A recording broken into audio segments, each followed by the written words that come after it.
কখনো কখনো ঋতুর নাম লিখতে গিয়ে তুমি কি ভাবছো আমি তোমার ঋতুর কথা বলছি নাকি? না না বাবা, তোমার ঋতু তোমারই থাক, আমি সিজনের কথা বলছি। Oh, কখনো কখনো really? ওই ঋতুর নাম লিখতে গিয়ে আমাদেরকে কি করতে হয়, তার পূর্বে দা রাখতে হয়, আবার কখনো রাখা যায় না। তো কেন? উদাহরণস্বরূপ, যেমন মনসুন ভার্সাস দা মনসুন। মনসুন মানে আমরা কি জানি? বর্ষাকাল। আমরা উদাহরণ দেখি এই তফাৎটা বুঝে নেব। যেমন করে বলা হচ্ছে 1 নম্বরে, monsoon is my favourite season, বর্ষাকাল আমার প্রিয় ঋতু। উল্টো দিকে, দা মনসুন ব্রিংস রেইন, বর্ষাকাল বৃষ্টি নিয়ে আসে।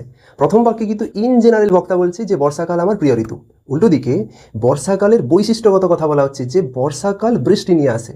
এখানে পার্টিকুলার যখন আমরা একটা ঋতুকে বোঝাতে চাইবো তখন কিন্তু দা আনতে হবে। যেমন করে উইন্টার ভার্সাস দা উইন্টার, বক্তা বলছে কি আই লাভ উইন্টার, আমি শীতকাল ভালোবাসি। উল্টো দিকে, the winter is the season of falling leaves, শীতকাল হলো পাতা ঝরে যাওয়ার ঋতু।